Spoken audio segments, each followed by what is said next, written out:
Tabir pembunuhan ibu dan anak di kota Palembang, Sumatera Selatan terkuak sudah. Tersangka adalah seorang pria yang bekerja pada suami korban. Motif pembunuhan dilatar belakangi dendam terhadap suami korban yang kerap membayar upah tidak sesuai kesepakatan.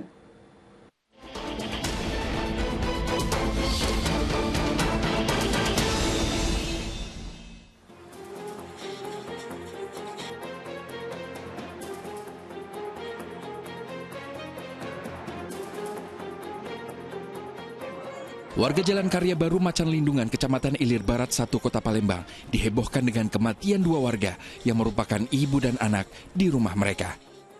Sang ibu ditemukan tewas di garasi rumah dengan senjata tajam yang masih menancap. Sedangkan anak perempuannya ditemukan tewas dengan luka senjata tajam di dalam kamar.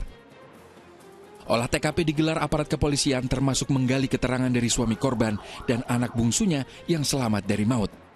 Ya, rupanya bocah berusia 8 tahun itu sempat bertemu dengan pelaku yang kabur seusai membunuh. Ibunya kita temukan di garasi depan, kemudian anaknya di kamarnya dengan luka yang kasuskan yang mematikan. Sementara dapat kami simpulkan sementara motif perampokan tidak terjadi. Ini sedang kita dalami, motif apa? Apakah sakit hati atau yang lain? Guna pemeriksaan forensik, tim identifikasi Polrestabes Palembang membawa jasad kedua korban ke Rumah Sakit Muhammad Hasan, Bayangkara, Palembang, Sumatera Selatan. Jasad kedua korban yang selesai diautopsi langsung diserahkan ke pihak keluarga untuk dimakamkan. Dalam guyuran hujan, pemakaman kedua korban dilakukan di TPU Puncak Sekuning, Palembang. Di tengah duka yang mendalam, suami korban sangat berharap pelaku pembunuhan bisa ditangkap dan mendapat hukuman seberat-beratnya. Ini perhatian dari masyarakat biar kasus ini cepat selesai, cepat terungkap. Harapan kita itu diserahkan sama polisi lah. Hukuman seberat-beratnya. Iya, hukum mati lah minimal. Terus, sini, yes, maju. Terus. Aparat kepolisian akhirnya mengungkap misteri di balik kematian kedua korban.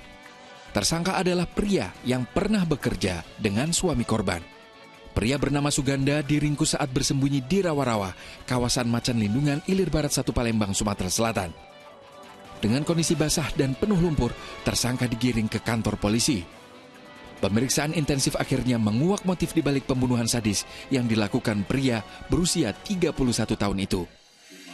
Ia tega membunuh para korban dengan sadis karena dendam dengan suami korban. Pasalnya tersangka yang bekerja sebagai sopir itu sering dibayar tak sesuai janji.